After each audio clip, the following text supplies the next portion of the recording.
Hi everyone, it's Hannah from We Are Teachers, and I am delighted to be here tonight to talk about reach the financial goals. I'm joined by a panel of amazers from around the country, and to start, I just would love for them to introduce themselves and tell them a little bit where their grades and what they teach. Hi, my name is Robert. I'm in Flint, Michigan. I work at Durant Torrey Mott. I teach IT to kids, and we kicked off Everfi starting in September. Hi, I'm Kim Kramer. I teach in Mill Creek Township School District out of Erie, Pennsylvania. Teach at Family Consumer Sciences from 6th to 8th grade, and I teach the Everfi unit in my 8th grade financial curriculum. Great. Hello, I'm David Wilburn from Baton Rouge, Louisiana. I teach at Woodlawn High School. I currently teach 11th and 12th graders, and I've been teaching Everfi for about 4 years now. Awesome. And all of our panelists mentioned Everfi, and our conversation tonight is being brought to you by Everfi. If you don't know what it is, it's an online platform that has all kinds of interactive simulations and activities, and they have a number of programs that are specifically dedicated to financial literacy and programs. So we're going to be talking about that a little bit later tonight, but we're also just going to be sharing ideas about using financial literacy in the classroom, talking with kids about setting goals and why that's so important. So I'd love to begin by just chatting with you all about just why you choose to talk about financial literacy. Why is it important to you? Kim, do you want to kick us off? Well, I tell the kids that one of the most, stressful things for anybody in life, the biggest stressor is money. I always tell them it doesn't matter how much you make, but how you manage the money that you make, that's really important. So, a lot of times, it's around this age that they're starting to earn money and, wanting to get jobs in high school. So it's important that they're able to have intellectual conversations about money. And it's surprising to know how many kids don't know about interest rates, don't know the difference between a debit card and a credit card. And so it's really important to expose them, to the world of financial literacy and to help lay that foundation for them to make smart choices beginning now, so that can help them, set the stage for their future in terms of finance. Absolutely. And Robert, what about you at the elementary level? What do you see as the importance of teaching financial literacy? Well, I'm trying to prepare them so that when they get to Kim, they're ready to handle their business. Even though we run into some situations with reading and not basically understanding money because they don't really have to actually go out and get it.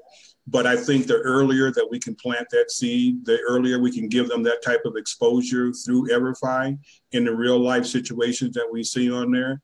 At first, when we started off, it was a little tough. It was a little difficult because they wanted to play games. But now they're starting to have some serious conversations about what's going on, how do we do this? So my thing is that I want to prepare them so that when they go to the next level, they have a little bit of an idea of what's going on. And David, what are your thoughts? Oh, that's absolutely correct. I think it's teaching them good habits and good principles, especially at the foundation age, where they're at now, because bad decisions, consequences can last a lifetime on the credit record. Oh gosh, that's certainly true. And I know that's something that so many of our young people in their 20s and 30s are facing. So Robert, you kind of touched on this a little bit, but what do you think are some of the biggest misconceptions that your kids have about money, like before you get into your program? Well, number one, they think it grows on trees. They really think that their parents is just going to be able to feed them. And what really gets me is the kids who don't have that access to money like the other kids, and they see the disparity as far as, okay, why does so-and-so have X amount of clothes and I have to wear hand-me-down clothes? And then they don't understand that. But once they start to figure out and get that exposure, then we can kind of get rid of some of those misconceptions that, hey, money doesn't grow on trees. This is how you have to earn money. And if you have X amount of dollars, this is what you need to do with it. You need to put a little bit aside and save. And then you need to know who to go ask good questions about money. And that was one of the things, was kind of interesting, is that when we start sharing that with them and they're saying, well, I'm going to go ask so-and-so about money. I'm going to go ask my banker about money, or I'm going to ask my mother and dad about money, versus before not even know where the money came from. And David, what about you at the high school level? What do you see as misunderstandings? Oh, wow. I try to use an example. How many hours do you have to work at X amount of dollars to buy a pair of shoes, to pay your cell phone? So if you're working for $7.25, $8 an hour, how long do you have to work to actually pay for an item that you think you need or want? And your kids struggle with that at the beginning, and Oh, it kicks in. They do struggle with it, but it does kick in, and the light bulb goes off. Kim, what about you? Any thoughts on how your kids see money and at the beginning of the year versus the end? I feel like it truly inspires them. I mean, especially like with, the middle school Everfi curriculum. I mean, they have to budget. They go shopping for their bedroom, and then it shows them, well, if you would have bought this on sale, you would have saved this much amount of money. And then, it talks about planning for the future, how much the average person earns from a high school diploma versus a college degree, master's degree. It just kind of sets that goal setting. It makes them think about, makes their wheels turn about things that they never thought about. Talking about what comes out of a paycheck. Just because you make $10 an hour doesn't mean you're going to earn $10 an hour. And for a lot of them, that's very enlightening. They never realized that. No, they've heard their parents talk about taxes, and they've heard their parents complain about money, but I think this kind of really starts putting the puzzle pieces together. Oh, I get it.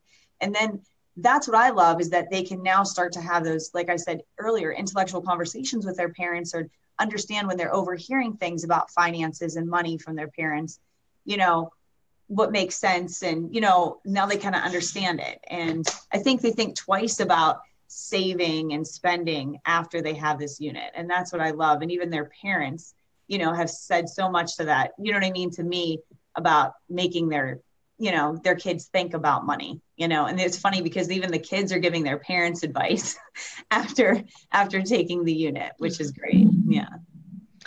If you're just joining us, we're here tonight talking about financial literacy and financial goal setting with a panel of educators from across the country. This conversation is being brought to you by Everfi, which offers a variety of amazing online interactive simulations and activities around financial literacy, and we're pinning a link to Everfi in the comments. I would love, you touched on financial goal setting, Kim, and I would love to chat about that in particular. How do you guys work on financial goal setting with your students using Everfi, or, beyond that in your lessons? Kim? Well, when we first introduced the unit, we talk about, what do you want out of your future? And almost every kid, wants a nice car, wants a nice house, wants to go on vacations. I mean, that's normal stuff. But we say, okay, well, how do you plan to get there? What are you going to do to get there? And so, then we take them, basically I outline what Everfi is going to take them through. And like I said, a lot of this isn't for middle school kids. I'm not going to make them a financial expert, but a lot of it's exposure. Like I said, laying that foundation to get their wheels turning about trying to make smart decisions and exposing them to concepts that they never really thought about before. So I think that's the important part, especially at, at that middle school level. And David, what about you at the high school level? What kind of conversations do you have around goal setting? Goal setting, primarily at the high school level, it's more setting up where to go to college, how to pay for college, student loans, and then we go into, mortgages, how to plan for a house. Are you going to live in a house, apartment, or but mainly it's planning for college. Mm-hmm. And how do you? I'm sorry. Oh, go ahead, Kim. They touch about obviously even in the middle school curriculum about paying for college, and they talk about work study and how to save. And again, I feel like it's never too early to start introducing those kids to understand to how much things cost in the future and how you really need to start planning for it. A lot of times, people don't start planning for it until it's upon them. And that's the biggest thing, that, it's good to start introducing the kids to that concept of college, even in the middle school, that it's going to cost a lot of money. And what you're doing now is going to affect you later on. And Robert, what about you? Are you talking about college at the elementary level, or are you starting with small schools? Not really college. We're just doing the exposure, but listening to the other panelists and stuff, it gives me a great hope that we're in the right direction to be able to get these kids that type of exposure and get them to start thinking about those big thoughts down the road. And like I say, the aha moments that I had today was just, it was absolutely amazing, because it lets me know that we're going in the right direction, even though these kids are not talking about college or thinking about going that way, but just getting that awareness about money, getting that awareness about to do the right thing with the devices that they have in front of them. So I'm really super excited, because I know that I'm feeding the system. And if I feed the system, I want to make sure that the kids have the exposure so that when they get to the system doesn't shock them and say, well, hey, this is kind of crazy. But I want to make sure that we can get them where we need to be at. And I'm going to talk to everybody from first grade to seventh grade about Everfi to get them involved in it. And even younger kids, because they still have devices and they're still doing some things, but I want them to be able to make that kind of situation happen though. Wonderful. And if you're watching right now and just joining us, we're talking with a panel of educators from across the country about teaching financial literacy, setting financial goals, and using the Everfi program, which is at everfi.com. And we're going to pin a link to that in the comments as well. If you have any questions for our panelists about what they do to teach financial literacy, how they're using this program, please feel free to drop them in the comments, and hopefully we'll get to a few questions at the end. I'd love to talk a little bit more specifically about how you guys are using the Everfi program to help build on students' knowledge. David, do you think you could kick that off for us? Well, there's 9 modules to the program, and we start with the first module, and I allow the students to go through using the program, using the first module, and then I'll come back and reinforce the concepts that are taught in each module as they complete them. Can you explain a little bit more about what's involved in the modules? As far as the modules go, it's more of questions and answers, examples, simulations, and then they go through a quiz at the end of the module. What do your students like the best about it? They like the best about it that it's on their level. It doesn't treat them, or it doesn't approach them like they're, not very knowledgeable about the subject content. That makes sense. Yeah, that's important, not to be condescending, especially in the high school level, right? That's correct. That's correct. And Robert, what about you? How are you using Everfi at the elementary level? We started off with the Vault series, Understanding Money, and that was really an eye-opening experience, because it talked about real life situations, and the kids had to actually think about the situation that was in front of them, which they haven't had to do before. And I found it very, very helpful for the kids. And it was nice to walk around the room and watch these minds open up, because they were like, wow, I never thought about it like that. It was never put to me like that. And then for it to come out of a program that was on a computer that they had to actually work. And then they says, well, can I put this in my phone so I can do this in my phone too? And we're like, well, sure, you can do that.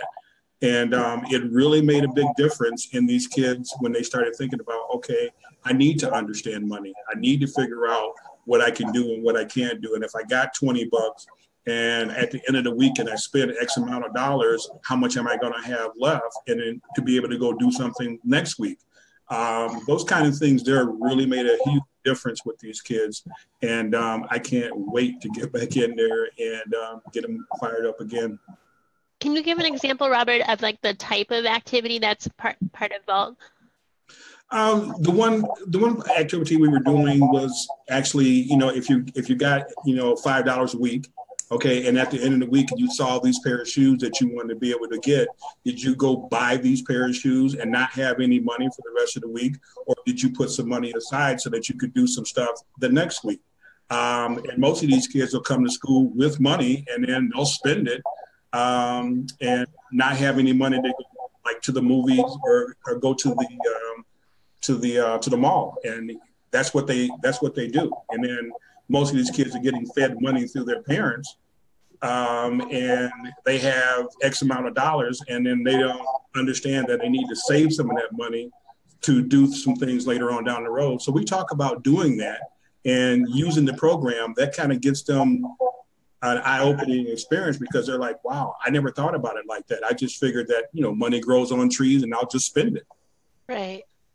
Wonderful. So, Kim, what about you? How are you using Everfi in your middle school classes? Well, my kids have access to Chromebooks, which is really nice. And they each have their own Chromebook and they log on to the program. And then I have a class code. So that way I can monitor where they're at. I can monitor at the end of every module, there's like 10 assessment questions, some essay questions. I can see to understand how well they did, were some kids struggling, so I can pull them aside. What I personally love about it is that it's very self-paced. I have everybody in my class from gifted kids to learning support kids.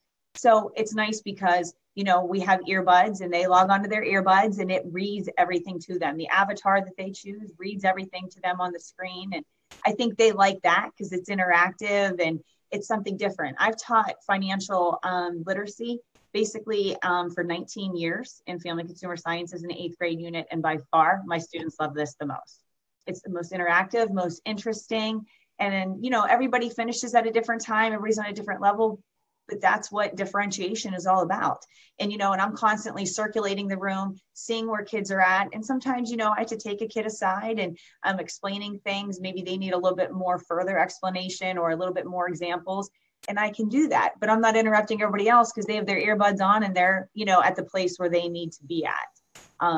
And then obviously on my teacher page, I can see, like I said, their assessments, what their scores are.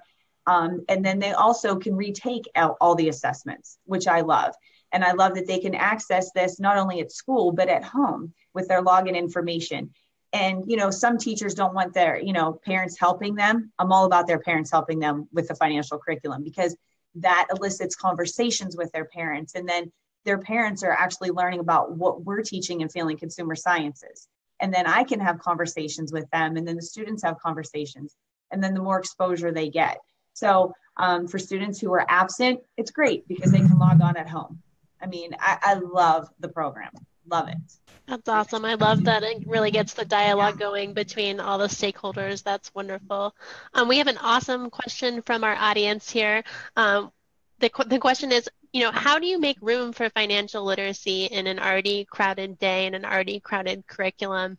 The question was specifically about the elementary level, but David and Kim, you might have some thoughts on this too. I know that you guys both are teaching in specific CTE type programs, but right. In parts where in areas where it's not mandated or not part of the curriculum, how do you make time for financial literacy? Robert, do you want to take that first? Absolutely. We do a rotation on Monday and Wednesday. We also do a rotation in the computer lab on Tuesday and Thursday.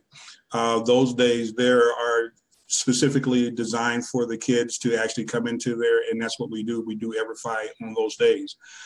We have 8 Chromebook carts throughout the building, and those Chromebook carts throughout the building, they are accessed in the teacher's room, so they have access to do that and do blended learning in that. If you're asking the question, how do you blend this in there? You just do it. You don't even think about it. It's not even second nature. You make it happen. Because if you don't make it happen, they don't get that exposure. And if they don't get that exposure, then they're not going to be prepared. So we can sit back and say, well, the curriculum is kind of crazy, which it is, but we still have the availability to do that. And then we have to get to the mindset. We have to teach kids the way that they want to be taught. And this is one of the things that I like about Everfi, because Everfi is teaching them the way that they want to be taught. They're talking about real life situations, and that's what's important to them. If we get and stand in front of them and then pull out the chalkboard and says, we're going to do this, they're going to look at you like you're crazy. But when you give them a device and then they're actually having an interaction with the device, I mean, even today, I had like 5 kids that were working together on trying to figure out how to navigate the course, and they were talking among themselves and then sharing thoughts. And I think kid-on-kid learning is probably the best way for kids to actually understand this, because if one kid can read it and not really comprehend it, and then their friend says, well, hey, look, you might want to try it this way, and then they do that, and it actually made it happen. I mean, today I was like, wow, you guys are really rocking my world. Love that. That's amazing. Yeah. David, did you have something to say? Yeah, again, it doesn't have to take your entire class period. Just a little bit of exposure, and you can limit exactly what you want them or what concept you want them to know or learn that day. And so, even with, the cram curriculum, there is to find 10 minutes, 5 minutes in your instruction wouldn't be that hard. That's great. If you're just joining us, we are talking with a great panel of teachers from across the country about financial literacy and setting financial goals. And I have one final question for you all, which is what advice would you give to a teacher that's just kicking off with financial literacy in their classrooms, just starting to incorporate it into their lessons? David? I would find somebody that's used the program at your school, or reach out to Everfi and find somebody that can give you a little bit more firsthand knowledge. And then always be flexible and take advice from a mentor or somebody that you can ask questions from or to. Awesome. Kim? Yeah, I completed the program myself before I introduced it to the students. So I became familiar with it and I fell in love with it. I'm like, this is what I've always been looking for. Now I teach financial literacy, so it's not that hard to fit it into my curriculum because this is what I'm teaching in my financial unit in family consumer sciences. But yeah, I would say go for it. I think you're going to find that the kids are going to fall in love with it. Like I said, there's times where you need to be up teaching in front of the kids. But like Robert said, teach them the way they want to be taught. And they love the idea of an avatar and they love the different simulations and that they're, using a device to be able to teach financial literacy. And they click on a button and it'll give them the definition of things. It will read it to them. They can see it on there. And if they get something wrong, it'll pop up what the right answer is or to try again. It's very interactive, even though it's on a device. I wouldn't say like, oh, they're putting a device and the teacher's not teaching. It's very interactive and, you can be involved as well. I would say go for it. What about you, Robert? Any advice? Just don't be afraid. I know technology can be daunting, but we developed it, so we have to embrace it, what we develop. And some of the kids can actually help you if you're having issues in navigating things. I like to empower kids to say, well, oh, you know how to do this? Well, you mind showing me? And they're like, okay, yeah, let's go. And then they go around and start showing everybody else in the class on how to do that. And we have to not look at it as a barrier and say, well, I got too much to do already. I can't do this. I can't make this happen. If you take that approach, then you're not giving that kid that exposure. And by giving them that exposure, it helps them get where they need to be at. And reach out. I mean, everybody needs a coach. Everybody needs someone to be able to say, well, this is how you can do this, and this is what you need to be able to do. I like the part where David says, do it 5 or 10 minutes here, 5 or 10 minutes there. Just get a little bit in there. And then your kids are going to start asking you, when can I get back on the Everfi? When can we do this? I want to complete this program. Can I redo this? Can I retake that? And, like Kim said, you can go back and redo the test. You don't have to sit there and say the test is done and you can't do it again. You can go back and redo it and stuff. And I would just probably say, hey, just go for it. It's fun. I mean, I am super excited. And you're never too old to learn something. Never. And the people at Everfi have been awesome. If you ever have any questions, any problems, they get back to you immediately. They're a wonderful resource. Wonderful. I agree.